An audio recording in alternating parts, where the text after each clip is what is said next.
ప్రభువునందు ప్రియ దేవుని జనంగమ అనుదిన వాక్య ధ్యానం కొరకు మిమ్మల్ని ప్రేమతో ఆహ్వానిస్తూ ఉన్నాను. నేటి వాక్య ధ్యానముగా అపోస్తుల కార్యముల గ్రంథము 6వ అధ్యాయము 8వ వచనం నుండి 15వ వచనం వరకు ఉన్న దేవుని వాక్యాన్ని చదువుకుందాం. స్టెఫను కృపతోనూ బలముతోనూ నిండినవాడై ప్రజల మధ్య మహత్కార్యములను గొప్ప సూచక క్రియలను చేయుచుండెను. అప్పుడు లిబెర్తీనులనబడిన సమాజములోను, కురేనీయుల సమాజములోను, అలెక్సాంద్రియుల సమాజములోను, కిలికియ నుండి ఆసియా నుండి వచ్చిన వారిలోను కొందరు వచ్చి స్టెఫనుతో తర్కించిరి గాని మాటలాడుటయందు అతడు అగుపరిచిన జ్ఞానమును అతని ప్రేరేపించిన ఆత్మను వారు ఎదిరింపలేకపోయిరి.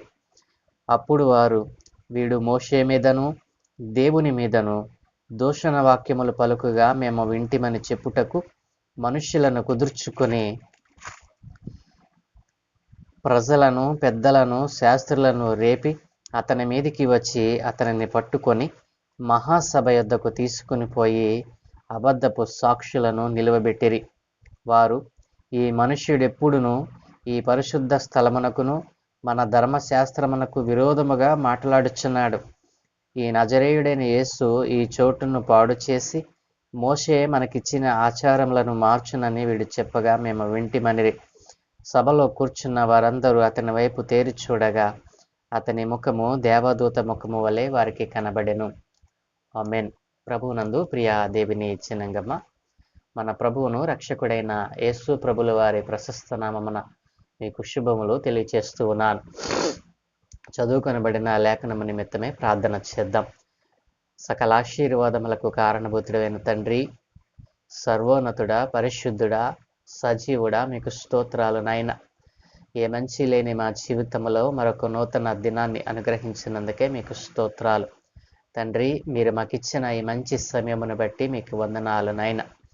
అయా, ఈ ఉదయకాలమున నీ వాక్యమును చదువు దానిని ధ్యానించుటకు మేము కూర్చుని ఉండగా అయా, మాకున్నటువంటి జ్ఞానమును తీసివేసి ఆత్మ జ్ఞానముతో అయినా మీరే మాకు బోధించుమని, ఈ లేఖనములో నుండి కొన్ని విషయాలు నేర్చుకోవటానికి కృప చూపమని యేసు ప్రభుల వారి ప్రశస్త నామమున ప్రార్థించి వేడుకుంటూ ఉన్నాము తండ్రి. ఆమేన్. ప్రభువునందు ప్రియ దేవుని చిన్నంగమ, చదువుకొనబడిన లేఖనమును మనం పరిశీలన చేసినట్లయితే మరి నిన్నటి దినాన్న మరి అనుదిన పరిచర్య కొరకు మరి 7 మంది సభ్యులను సంఘములో అపోస్తులలో ఏర్పాటు చేసుకుంటే ఆ అపోస్తులలో ఆ 7గురులో మరి ప్రముఖుడుగా చెప్పబడినటువంటి వ్యక్తి స్టెఫను. స్టెఫను యొక్క జీవితమును, స్టెఫను యొక్క మరి పరిచర్య తత్వాన్ని మనం ఒకసారి ఆలోచన చేసినట్లయితే మరి యేసుక్రీస్తు ప్రభుల వారి కొరకు మొదటిగా హతసాక్షి అయినటువంటి వ్యక్తిగా మనము ఇతనిని చూడవచ్చును. మరి యేసు ప్రభుల వారి యొక్క నామమున రక్షింపబడి యేసు ప్రభుల వారి యొక్క మరి సంఘమును, సహవాసమును మరి సరైన క్రమములు, సరైన పద్ధతిలో మరి నడిపించినటువంటి వ్యక్తిగా, సంఘములో బలమైన పాత్రగా వాడబడినటువంటి వ్యక్తి స్టెఫను. ఈయన జీవితంలో మనం ఆలోచన చేసినట్లయితే యేసు ప్రభుల వారు ఈ లోకంలో జీవించినప్పుడు ఏ రీతిగా అయితే మరి బ్రతికారో ఆ రీతిగా ఆత్మను పొందుకున్నటువంటి స్టెఫను మరి యేసు ప్రభుల వారి పునరుత్థానమై ఆరోహణమైన తరువాత సంఘములో, సహవాసములో బలమైన వ్యక్తిగా మరి ప్రజల మధ్య అనేక మహత్కార్యములను, సూచక క్రియలను జరిగిస్తూ వచ్చినటువంటి వ్యక్తిగా మనము చూడవచ్చును. ప్రియ దేవుని జనాంగమ, చదువుకున్నటువంటి ఈ లేఖనములో మనం చూసినట్లయితే మరి స్టెఫను ఏ రీతిగా వృద్ధి చెందాడు, యేసు ప్రభుల వారిలో దేవుని యందు ఏ రీతిగా వృద్ధి చెందాడు ఇక్కడ మనము 8వ వచనములో చూసినట్లయితే స్టెఫను కృపతోనూ బలముతోనూ నిండినవాడై ప్రజల మధ్య మహత్కార్యములను గొప్ప సూచక క్రియలను చేయుచుండెను. మరి దేవుని యొక్క ఆత్మను పొందుకున్నటువంటి స్టెఫను మరి ఏర్పరచబడినటువంటి వారిలో మరి అత్యధికముగా దేవుని యందు బలము కలిగి దేవుని యొక్క కృపతో నిండుకున్నవాడై ప్రజల మధ్య అనేక ఆశ్చర్యమైనటువంటి కార్యములను జరిగించినట్లుగా ఇక్కడ మనము చూడవచ్చును.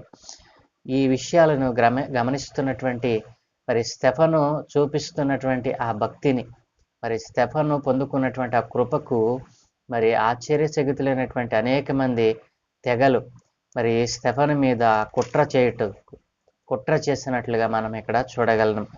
ఎంతమంది వారి మీద మరి స్టెఫను తాను కనపరుస్తున్నటువంటి ఆ యొక్క దేవుని కృపను బట్టి మరి తను జరిగిస్తున్నటువంటి ఆత్మ జ్ఞానముతో తను జరిగిస్తున్నటువంటి ఆశ్చర్యమైనటువంటి కార్యములను చూసినటువంటి మరి అనేక మంది తెగలు, అనేక మరి సమాజములకు సంబంధించినటువంటి వారు మరి స్టెఫనుతో తర్కించడానికి, అతని జ్ఞానాన్ని పరీక్షించడానికి వారు ప్రయత్నం చేసినట్లుగా మనం చూడగలం. ఎవరెవరు వచ్చారంటే లిబెర్తీనులు అనబడిన సమాజంలోను, లిబెర్తీనులు అనేటువంటి ఒక సమూహం, ఆ సమాజము తర్వాత కురేనీయుల సమాజములోను, అలెగ్జాంద్రియుల సమాజంలోను, కిలికియా నుండి ఆసియా నుండి వచ్చినటువంటి అనేక మంది మరి స్టెఫనుతో తర్కించారు. కానీ వీళ్ళందరూ కూడా లిబెర్తీనీయులు, మరి తర్వాత కురేనీయులు, అలెగ్జాంద్రియులు, మరి తర్వాత కిలికియా, ఆసియా, ఇలా పలు ప్రాంతముల నుండి వచ్చినటువంటి ప్రజలు మరి స్టెఫనుతో తర్కించారంటండి. ఎందుకంటే ఆయన చూపించేటువంటి ఆత్మ జ్ఞానము, కృపతో ఆయన జరిగిస్తున్నటువంటి ఆశ్చర్య కార్యములను చూసి వారు మత్సరపడి స్టెఫనుతో తర్కించవచ్చిరి. కానీ మరి 10వ వచనంలో మనం చూసినట్లయితే, మాటలాడుటయందు అతడు అగుపరిచిన జ్ఞానమును, అతనిని ప్రేరేపించిన ఆత్మను వారు ఎదిరింపలేకపోయేరి. మాటలాడుటయందు అతడు అగుపరిచిన జ్ఞానమును బట్టి, అతనిని ప్రేరేపించిన ఆత్మను బట్టి వారు అతనిని ఎదిరింపలేకపోయారంటండి. ప్రియ దేవుని చిన్నంగమా, ఆత్మను పొందుకున్నటువంటి వారు ఆనాడు ఈ రోజున సువార్త మరి ప్రపంచమంతటా ఏ రీతిగా వృద్ధి చెందింది, వ్యాప్తి చెందింది అనటానికి ఆనాటి అపోస్తులు, మరి ఇలాంటి స్టెఫను లాంటి భక్తిపరులు, ఆత్మను పొందుకున్న వారు ఏ రీతిగా మరి సువార్తను ప్రకటించారో మనకు అర్థమవుతుంది. ఈ రోజున మనము సువార్తను మరి వినగలుగుతున్నాము అంటే ఆ రోజున వారు చేసినటువంటి త్యాగాలు, యేసు కొరకు అంత గట్టిగా నిలబడినటువంటి త్యాగాలు. ప్రియ దేవుని జనాంగమా, మరి అనేక సమాజముల వారు ఒక వ్యక్తి మీదకి వచ్చి అతనితో తర్కిస్తూ తాను చేసేటువంటి ఆ గొప్ప కార్యాలను గూర్చి మరి మత్సరపడి, మరి ఏ విషయం చేతనైనా ఇతను మరి యేసు ప్రభుల వారిని ఏ రీతిగా అయితే మరి ఇబ్బంది పెట్టాలని, మరి తప్పును వెతకాలని చూశారో ఆ రీతిగా అనేక సమాజముల వారు ఒక ప్రాంతం నుండి కాదండి, అనేక ప్రాంతముల నుండి వచ్చి మరి స్టెఫనును మరి వారు మరి తర్కించి ఆయనను మాట ద్వారానో లేక చూపు ద్వారానో పట్టుకోవాలని, మరి అతనిని సంహరించాలనేటువంటి ఆలోచన కలిగిన వారే అతని మీదకి వచ్చినప్పుడు అతడు మాటలాడుటయందు అతడు అగుపరిచిన జ్ఞానము, అది మనుష్య జ్ఞానం అంటారా? ఎంత మాత్రమును కాదండి. ఆత్మను పొందుకున్న వారు ఎవరు కూడా మనుష్య జ్ఞానం మీద ఆధారపడరు. ఆత్మను పొందుకున్న వారు ఆత్మ జ్ఞానముతోనే నడుస్తారు. కాబట్టి అంతమంది సమాజపు వారు, అన్ని తెగల వారు ఒక్కసారిగా అతని మీదకి వచ్చి తర్కించి అతనిని మరి మాటల ద్వారాను తన ప్రవర్తన ద్వారాను చిక్కులు పెట్టాలని చూశారు. కానీ అతడు అగుపరిచిన మాటల యందు అతడు అగుపరిచిన జ్ఞానమును బట్టి, మరి అతనిని ప్రేరేపించిన ఆత్మను బట్టి వారు స్టెఫనును ఎదిరించలేకపోయారట. ప్రియ దేవుని జనాంగమా, మరి మాటలాడుట యందు జ్ఞానమును మరి అగుపరచాలి. మాటలాడుట యందు మరి ఆత్మ కలిగిన వారమే మాట్లాడాలి, ఎలా పడితే అలా మాట్లాడకూడదు. కాబట్టి దేవుని యొక్క రక్షణ పొందుకున్నటువంటి మరి విశ్వాసిగా ఉన్నట్లయితే నీవు మాటలాడుట యందు జ్ఞానమును అగుపరచాలి. నీవు మాట్లాడితే ఆ మాట ద్వారా మరి కొంతమంది ఆకర్షింపబడాలి. అంతేగాని మన నోరు తెరిస్తే బాబోయ్ అనేటువంటి మరి మన నోరు అనేక మందికి ఆశీర్వాదకరంగా ఉండాలి. కానీ మన నోటి మాట అనేక మందిని మరి నాశన కోపంలో పడేసేదిగా ఉండకూడదు. ప్రియ దేవుని జనాంగమా, స్టెఫను జీవితంలో మనం ఆలోచన చేసినట్లయితే ఎంత గొప్ప మరి జ్ఞానమును ప్రదర్శించాడో ఇక్కడ మనము చూడగలము. మాటలాడుట యందు అతడు అగుపరిచిన జ్ఞానమును బట్టి, అతనిని ప్రేరేపించిన ఆత్మను బట్టి వారు అతనిని ఎదిరింపలేకపోయారట అండి. దేవుని జనాంగమా, ఆ రీతిగా మనము దేవునిలో ఎదిగినటువంటి బిడ్డలను, దేవునిలో ఆత్మలో ఎదుగుతున్నటువంటి వారిని ఏ ఒక్క ఆత్మ కూడా ఎదిరించలేదు. ఈ లోకంలో ఉన్నటువంటి అనేక ఆత్మలు ఉన్నాయి, దుష్టాత్మలు, దురాత్మలు, మరి అపవిత్ర ఆత్మలు అనేకములు కూడా ఉన్నాయి. కానీ ఆత్మ కలిగిన వారిని అవి ఏమీ కూడా చేయలేవు. దేవుని జనాంగమా, ఈ విధముగా మరి స్తెఫనును ఎదిరించలేక వారు ఏం చేస్తారో తెలుసండి? స్తెఫను మీద మరి నేరారోపణలు చేయడానికి సాక్షులను వెతుకుతూ ఉన్నారు. దేవుని జనాంగమా, మనం ఆలోచన చేసినట్లయితే యేసు ప్రభుల వారిని పట్టుకోవడానికి, యేసు ప్రభుల వారిని బంధించిన తర్వాత అతని మీద మరి యేసు ప్రభుల వారి మీద నేరమోపాలని అనేకమైనటువంటి సాక్ష్యాలను వారు ఎత్తుకున్నారు. కానీ వారికి ఏ సాక్ష్యము కూడా మరి నిలబడలేదు.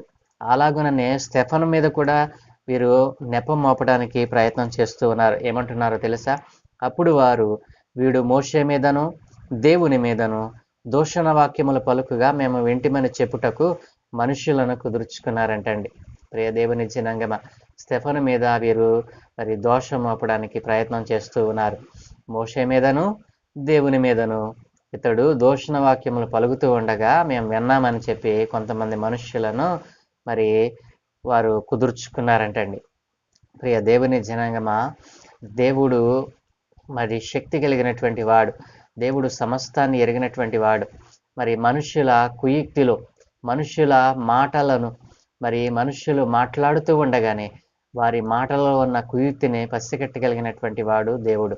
మరి దేవుని ఆత్మ కలిగినటువంటి వారు అలాంటి మనుష్యుల యొక్క ఆ కుయుక్తి మరి వారి జీవితంలో వారు ఏ రీతిగా ఉన్నారో మరి పసిగట్టలేరంటారా? పసిగట్టగలరు.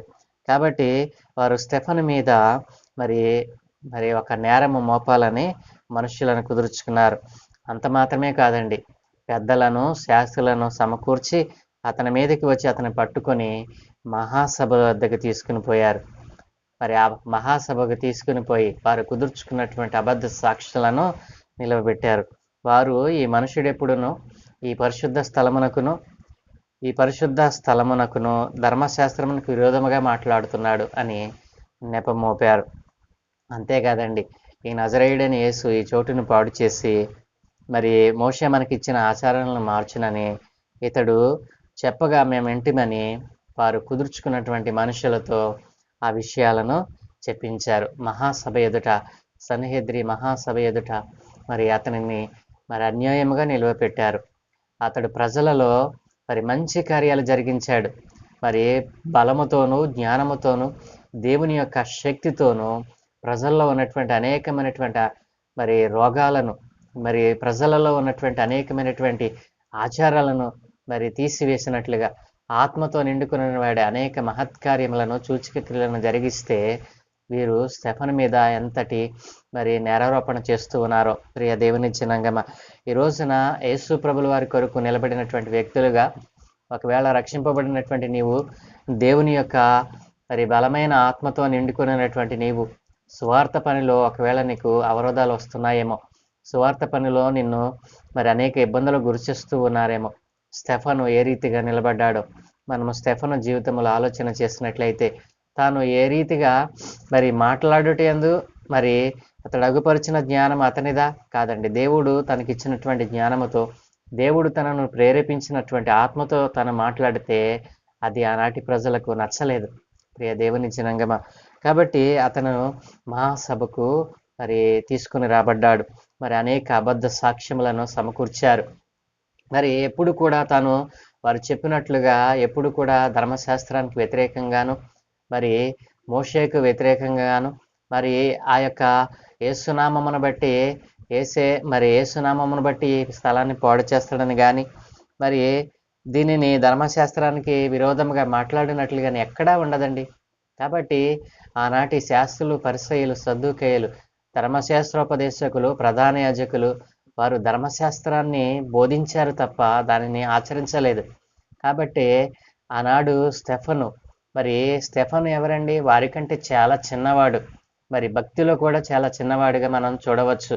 కానీ అంతటి ధర్మశాస్త్రాన్ని పాటించేటువంటి వ్యక్తులు మరి దేవుని యొక్క వాక్యానికి, దేవుని యొక్క కట్టడలను విధులను పాటించని వారై ధర్మశాస్త్రమును ఆధారం చేసుకుని వారు శాసనాలను మరి ప్రజలను ఏలుటకు ప్రజలకు బోధించేవారిగా ఉండి కూడా దేవుని యొక్క మరి ప్రవచనాలను తెలుసుకొనని వారై తమ హృదయాలు మందబారిపై మొద్దుబారిపై వారు వారు తమ పెదవులతో ప్రభువా ప్రభు అని మరి పిలిచారే తప్ప ప్రభువు యొక్క ఆ శక్తిని ఆశ్రయించలేని వారిగా ఉన్నారు. కాబట్టి మరి ఇది స్టెఫను మీద వారు మోపినటువంటి నేరాలు ఏవి కూడా అవి రుజువుపరచబడలేదు.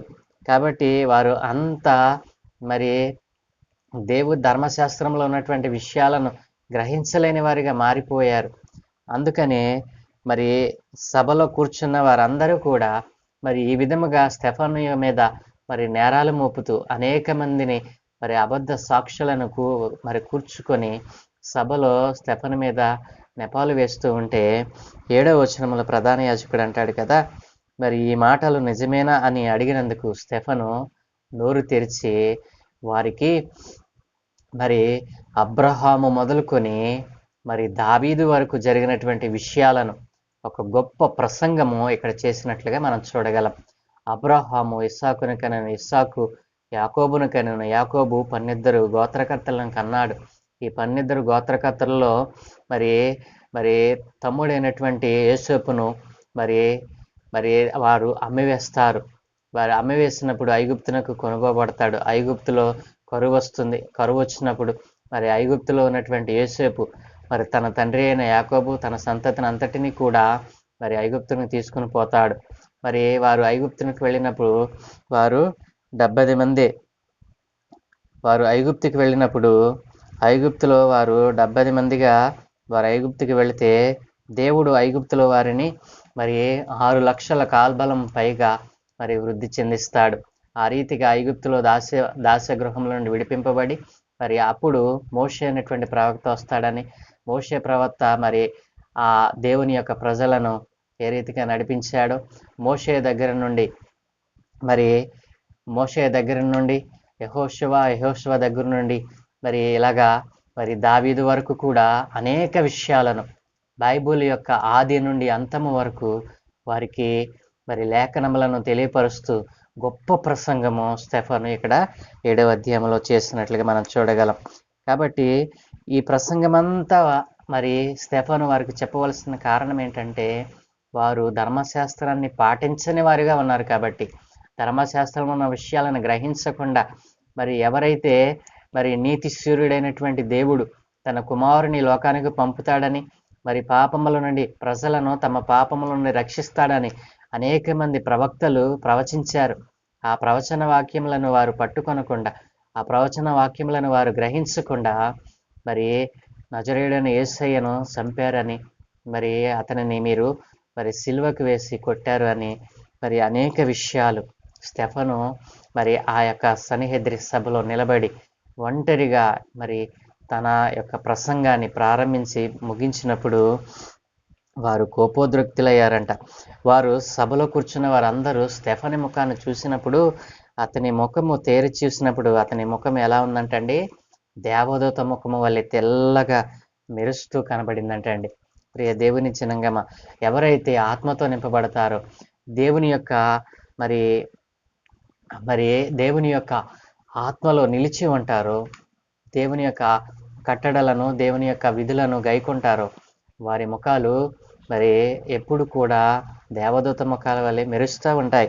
ప్రియ దేవుని జనాంగమా, మరి అంత పెద్ద సభలో మరి స్టెఫను ప్రసంగించగా చివరిగా అతను మాట్లాడుతూ ఉంటాడు కదా, చివరిగా అతను మాట్లాడుతూ అంటారు.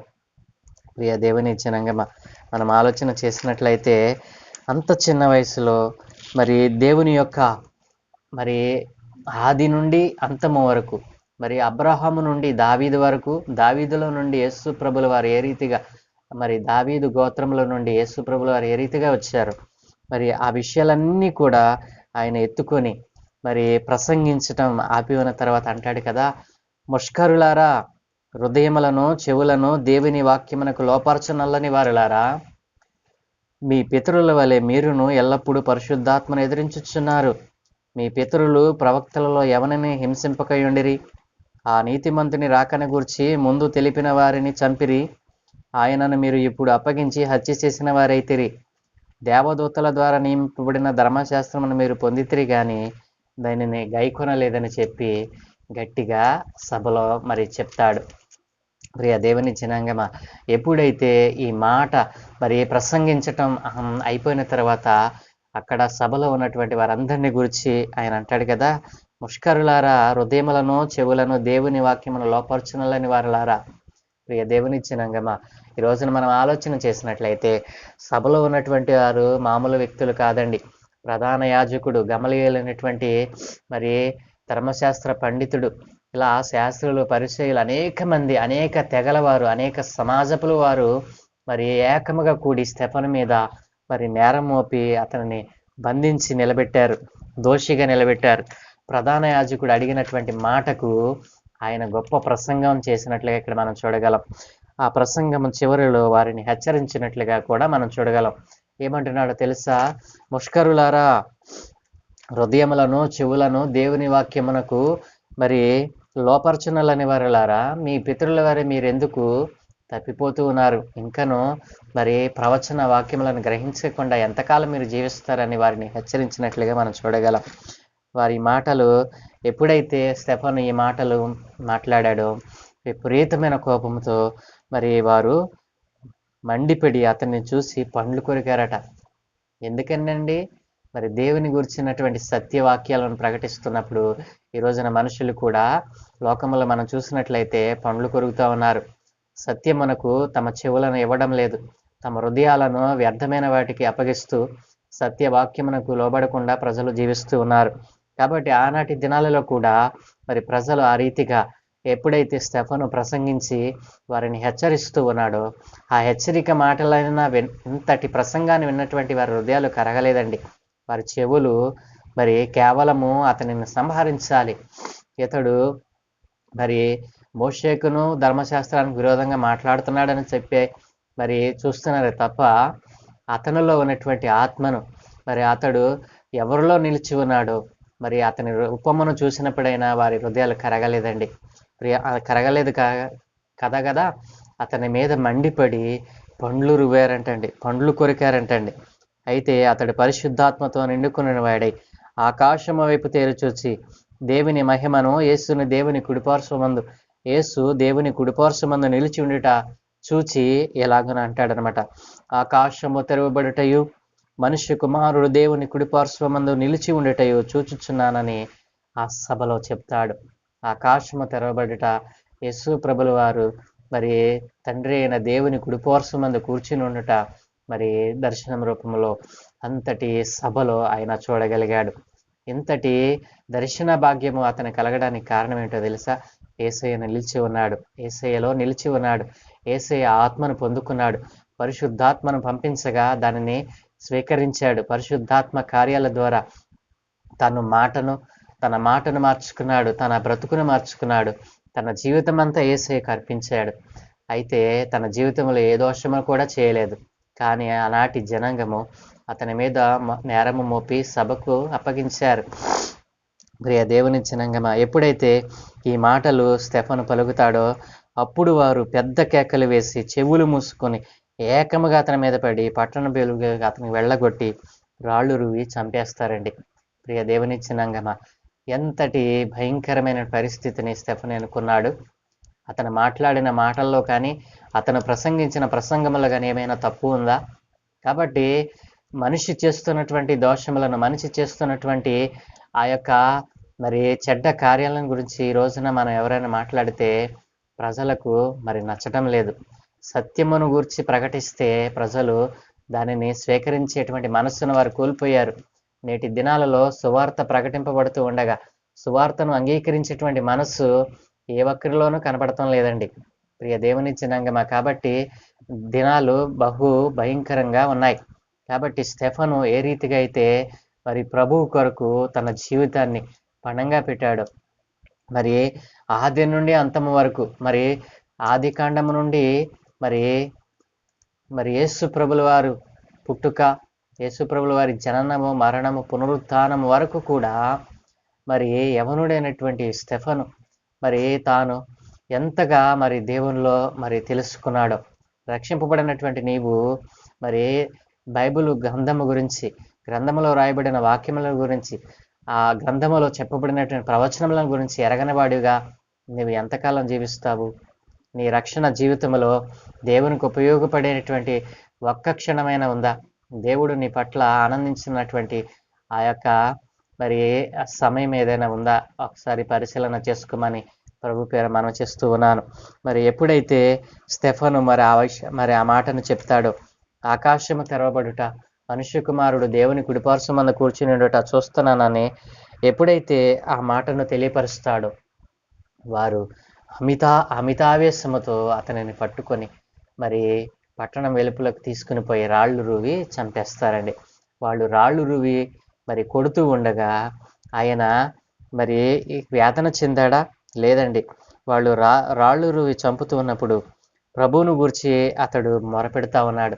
వారు చేస్తున్నటువంటి ఆ చెడ్డ కార్యమును గూర్చి ప్రభువుకు మొరపెడుతూ అంటాడు కదా, యేసు ప్రభువా, నా ఆత్మను చేర్చుకునమని స్టెఫను పలుకుచుండగా వారు అతన్ని రాళ్లతో కొట్టిరి.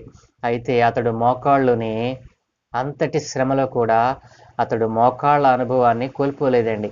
ప్రియ దేవుని జనాంగమా, మరి అతడు మోకాళ్ళుని వారి కొరకు మరి ప్రార్థన చేస్తూ అంటున్నాడు కదా, ప్రభువా, వారి మీద ఈ దోషము మోపకుమని గొప్ప శబ్దంతో పలికాడు. ఈ మాట చెప్పి మరి నిద్రిస్తాడు, చనిపోతాడు. ప్రియ దేవుని జనాంగమా, ప్రభువా, ఈ దోషము వీరి మీద మోపకు అని స్టెఫను మరి చెప్పగలిగాడు అని అంటే యేసయ్యలో ఎంతగా నిలిచి ఉన్నాడో మనం అర్థం చేసుకొనవచ్చును. ప్రియ దేవుని జనాంగమా, యేసు ప్రభుల వారు సిలువకు అప్పగింపబడినప్పుడు మరి సిలువను మోస్తూ ఆయన పలికినటువంటి మాట, మొదటి మాట, సిలువలో యేసు ప్రభుల వారు పలికినటువంటి మొదటి మాట ఏంటండి? తండ్రి, వీరేమి చేయుచున్నారో వీరెరుగరు గనుక వీరిని క్షమించుము. తండ్రిని కుమారుడు వేరుకున్నటువంటి ఆ మాట ఎంతో ప్రశస్తమైనది. మరి ఈనాడు స్టెఫను మరి యేసు ప్రభుల వారు చనిపోయి తిరిగి లేచి ఆరోహణమైన తరువాత పరిశుద్ధాత్మను పొందుకున్నటువంటి స్టెఫను ఏ రీతిగా మాట్లాడుతున్నాడో తెలుసా? మరి అనేక సమాజపు వారు, మరి సమాజ సభ, మహాసభ వారందరూ కూడా మరి రాళ్ళు రుబి కొడతా ఉంటే మరి ప్రభువుకు ప్రార్థన చేస్తూ ఉన్నాడు. ఎంత భక్తిపరుడో చూసారా? స్టెఫను జీవితంలో మనం నేర్చుకోవాల్సినటువంటి విషయం ఏంటో తెలుసా? ప్రభువులో నిలిచి ఉండాలి. ప్రభువు కృపలో మనము ఎదగాలి. ప్రభు యొక్క ఆత్మలో మనము పెంచబడాలి. మరి ప్రభు యొక్క జ్ఞానంతో మనం మాట్లాడాలనేటువంటి విషయాలు మనం ఈ రోజున తెలుసుకోవాల్సిన అవసరత ఉంది. ప్రభువులో ఎంతగా నిలబడాలో, ఆపద వచ్చిందని, శ్రమ వచ్చిందని భక్తిని మరి విశ్వాస్యతను విడిచిపెట్టకుండా ప్రభువులో నిలిచి ఉన్నందుకు మరి స్టెఫను మరి ఏ రీతిగా ప్రభువునందు నిలిచి ఉన్నాడు, యేసు ప్రభుల వారి నామాన్ని గట్టిగా పట్టుకున్నాడో ఆ రీతిగా నీవు నేను కూడా యేసు ప్రభులో నిలిచిన వారమై రక్షింపబడి ఎన్నో సంవత్సరాలు మన జీవితంలో గడిచిపోయి ఉండవచ్చు. కానీ యేసు కొరకు ఒక్క క్షణమైన మనం బ్రతికిన దినం ఉందా? ఒక్కరోజైనా యేసయ్య కొరకు మనం జీవించిన జీవితం ఉందా? అలాంటి జీవితం మనలో ఎవరికి లేకపోయినా అది వ్యర్థమే కదా. కాబట్టి స్టెఫను జీవితంలో ఇంత గొప్ప రక్షణ, స్టెఫను జీవితంలో ఇంత గొప్ప ఆధిక్యతను పొందుకోవడానికి గల కారణం ఏంటంటే అతను మరి యేసయ్యలో నిలిచి ఉన్నాడు. మరి యేసు ప్రభుల వారు ఏ రీతిగా తండ్రికి మొరపెట్టాడో మరి స్టెఫను మరి తండ్రి అయిన దేవునికి మరి పరిశుద్ధాత్మకును కుమారునికి కూడా అతను మొరపెడుతూ ఉన్నాడు. ప్రభువా, వీరి మీద వీరు ఏం చేస్తున్నారో వీరు తెలియదు కనుక ఈ దోషము మరి వీరి మీద మోపకుమని గొప్ప శబ్దంతో పలికాడంటండి. వారి మీద ఈ పాపము మోపకు, వీరు తెలియక చేశారు కాబట్టి వీరిని క్షమించు అని చెప్పి తన ప్రాణాన్ని విడుస్తాడండి. ఎంత గొప్ప హతసాక్షి అండి. ప్రియ దేవుని జనాంగమా, స్టెఫను జీవితమును మనం ఆలోచన చేసిన, స్టెఫను జీవితం మనం చూసినటువంటి గొప్ప విషయాలు మన జీవితాలలో కూడా మనం కలిగి ఉండాలని, మరి స్టెఫను వలె మరి మనము ఆశ్చర్యమైనటువంటి గొప్ప కార్యాలు చేయనక్కర్లేదు, కానీ ప్రభువునందు నిలిచి ఉంటే ప్రభు ఆత్మను పొందుకున్న వారమై మన జీవితంలో మరి ఈ లోకమునకు అవకాశం ఇవ్వకుండా మరి ఆత్మలోను జ్ఞానములోను మనము పెరుగుతూ విశ్వాస్య పరిమాణములో ఏక మనసు కలిగి ఎడతెగక ప్రార్థన చేసేటువంటి జీవితాన్ని మనం కలిగి ఉన్నప్పుడు యేసులో నిలిచి ఉంటే చాలండి. యేసునందు నిలిచి ఉంటే చాలు. ఈ కార్యములన్నీ కూడా ఆయన మన జీవితాల్లో జరిగిస్తాడు. ప్రియ దేవుని జనాంగమా, మరి హతసాక్షి అయినటువంటి స్టెఫను జీవితము ఎన్నో ఆత్మీయ పాఠాలు మనకు నేర్పించింది. కాబట్టి ఈ ఆత్మీయ పాఠాలలో ఏ ఒక్క మరి విషయమైనా మన జీవితంలో ఒక కార్యము జరిగిస్తే గనక, మన జీవితంలో ఒక గొప్ప మార్పును తీసుకొస్తే గనక అది దేవునికి మహిమ తెచ్చినట్లే. కాబట్టి ఈ దినము నుండి కూడా ప్రతి ఒక్కరు కూడా దేవునికి మహిమ తెచ్చేవారిగా, యేసునందు నిలిచి ఉండేవారిగా, మరి దేవునిని ఎరిగినటువంటి వారికి మరి ఆనాడు సువార్త మరి ప్రపంచమంతటా ప్రకటించబడటానికి గల కారణము ఇలాంటి ఎందరో భక్తులు, అపోస్తలులు వారు చేసినటువంటి త్యాగం, వారు చేసినటువంటి బలియాగం, మరి ఎంతగా వారు సువార్త ప్రకటనలలో మరి హింసలను మరి బాధలను అనుభవించారో, భయంకరమైనటువంటి శిక్షలు వారు అనుభవించారండి. ఒక్కొక్క అపోస్తలుడు ఒక్కొక్క రీతిగా మరి హతసాక్షి అయిపోయారు. ఒక్కొక్క అపోస్తలులను ఒక్కొక్క రీతిగా వారు హింసించి చంపారండి. కాబట్టి నా ప్రియ దేవుని జనాంగమా, ప్రపంచమంతా ఈరోజు సువార్త ప్రకటింపబడి ఈ దినం వరకు సువార్త మనకు వినిపింపబడుతూ ఉందంటే వారి యొక్క త్యాగమేనండి. వారు దేవునిలో నిలిచి ఉన్న కారణమును బట్టే ఈ రోజున మనము సువార్తను వినగలుగుతున్నాము, సువార్తను ప్రకటించగలుగుతున్నాము. ప్రియ దేవుని పిల్లలారా, ఆలోచన చేయండి. మరి సువార్త ప్రకటింపబడకపోతే ఇలాంటి మూర్ఖులు లోకములు అనేక మంది ఉన్నారు. మరి ఈ రోజున కూడా మనం చూస్తే అనేక మంది మూర్ఖులు, ముష్కరులు మరి దేవుని వాక్యానికి చెవినివ్వకుండా తమ హృదయాలను మూసివేసుకొని ఇంకనూ బ్రతుకుతూ ఉన్నటువంటి వారికి దేవుని సత్య సువార్తను ప్రకటించవలసినటువంటి బాధ్యత నీ మీద, నా మీద లేదంటారా? రక్షింపబడినటువంటి నీవు నీ కుటుంబంతో క్షేమముగా ఉన్నానని, దేవుడు నన్ను క్షేమంగా ఉంచేశాడు, సరిపోతుంది అనుకుంటున్నావా? నీ వంతు ఈ భూమి మీద ఆయన ఒక ఉద్దేశాన్ని కలిగి ఉన్నాడు కదా. ఆయన ఉద్దేశాన్ని, ఆయన చిత్తాన్ని నెరవేర్చకుండా నీవు నీ జీవితాన్ని ముగిస్తే నీకేమి ప్రయోజనం? నిత్యరాజ్యం పొందుకోవాలనే కదా నీవు రక్షణ పొందుకున్నావు. అలాంటి నిత్యరాజ్యం చేరాలంటే మరి ఆ రాజ్యానికి దూరంగా ఉన్నటువంటి కొందరినైనా నీవు రక్షించాలి కదా, కొందరికైనా ఆ సత్యవాక్కును ప్రకటించాలి కదా. కాబట్టి ఈ నా మాటలు వింటున్నటువంటి ప్రియ బిడ్డలారా, మీరు ఎంతమంది రక్షింపబడ్డారో, రక్షింపబడినటువంటి మీరు మరి కొందరినైనా మీ జీవిత కాలంలో యేసు ప్రభు చెంతకు నడిపించాలని, యేసు ప్రభులో ఉన్నటువంటి ఆ శక్తిని వారు కూడా అనుభవించాలని, వారు కూడా పొందుకోవాలని, యేసు ప్రభు వారి నమ్ముకుంటే మరి నిత్యరాజ్యము మరి దొరుకుతుందని తెలియచేసేవారుగా మీరు మారాలని ప్రభు పేరు ఆశపడుతూ ఈ నా మాటలు ముగిస్తూ ఉన్నాను. స్టెఫను జీవితంలో ఏ రీతిగా అయితే యేసులో నిలిచి ఉన్నాడో ఆ రీతిగా మీరును కూడా యేసులో నిలిచి ఉండాలని ప్రభు పేరు మనవి చేస్తూ ఉన్నాను. ప్రార్థన. సకల ఆశీర్వాదములకు కారణభూతుడైన తండ్రి, సర్వోన్నతుడా, పరిశుద్ధుడా, మీకు స్తోత్రాలు నాయన. నాయన, ఈ లోకములో మేము జీవిస్తూ ఉన్నప్పుడు నాయన మా విశ్వాస్య పరిమాణమును మేము ఒకసారి పరిశీలన చేసుకోవాల్సిందిగా ఈరోజు మేము భక్తుడైన స్టెఫను జీవితంలో అనేక ఆత్మీయ సత్యాలను నేర్చుకున్నాం. తండ్రి, నీ యందు నిలిచి ఉండి తను జరిగించినటువంటి ఆ గొప్ప మరి మహత్కార్యములను, సూచిక క్రియలను బట్టి గాక నీ యందు నిలిచి ఉండి తను నేర్చుకున్నటువంటి నైనా నీ గురించి తను తెలుసుకున్నటువంటి విషయాలను అయినా తెలియని వారికి ఎంత గొప్పగా మరి తెలియపరిచాడో. సభలో నిలబడినప్పటికీ, ఒంటరి అయినప్పటికీ నాయన నీ యందు నిలిచి ఉండి నీ యందు ఆనందించాడు ప్రభువా. అయా, ఇదిగో చివరకు నీ కొరకు హతసాక్షి అయిపోయాడు. అయినా తన జీవితంలో మేము నేర్చుకున్నటువంటి ఆత్మీయ పాఠాలు మా జీవితంలో కూడా అన్వయించుకొని అయా నీ యందు నిలిచి ఉండే భాగ్యమును, అయా నీ యందు నిలిచి ఉండి నీవిచ్చేటువంటి ఆ గొప్ప ఆశ్చర్యమైనటువంటి మరి దివ్యమైనటువంటి ఆశీర్వాదాలను పొందుకున్న వారిగా మా కుటుంబాలను, మమ్మల్ని మార్చమని, కొందరికైనా ఈ రోజు నుండి నాయన సువార్త ప్రకటించే వారిగా మేము మారుటకు మీ కృపను అనుగ్రహించండి.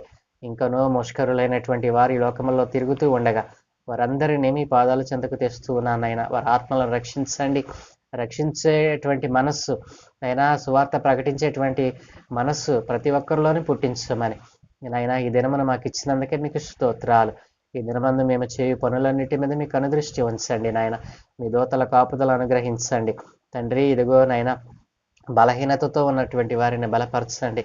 మరి నాయన ఇదిగో తండ్రి, ఏ విధమైనటువంటి రోగము చేతనైనా, ఏ విధమైనటువంటి అనారోగ్యము చేతను నాయన మంచము పట్టి ఉన్నటువంటి వారిని నీ దక్షిణ హస్తబలము చేత వారిని ముట్టండి, స్వస్థపరచండి నాయన. బలహీనతలో బలమును ఇచ్చేవాడు నీవేనని నాయనా ఇదిగో తండ్రి ప్రజలందరూ గుర్తించినట్లుగా నాయన సహాయము దయచేయమని నైనా అందరినీ నీవు స్వస్థపరిచి నిజమైన దేవుడవు నీవేనని, రక్షించగలిగిన వాడువు నీవేనని అందరూ తెలుసుకొని నీ యందు విశ్వాసం ఉంచి నీ యందు నిలిచి ఉండే భాగ్యము ప్రతి ఒక్కరికి అనుగ్రహించమని, నేటి దినపు ఆశీర్వాదాలు మాకును సర్వలోక పరిశుద్ధులకును అనుగ్రహించి నీవే మహిమ ఘనత ప్రభావం పొందుకోమని యేసు నామమున ప్రార్థించి వేడుకుంటూ ఉన్నాము తండ్రి. ఆమేన్, ఆమేన్, ఆమేన్.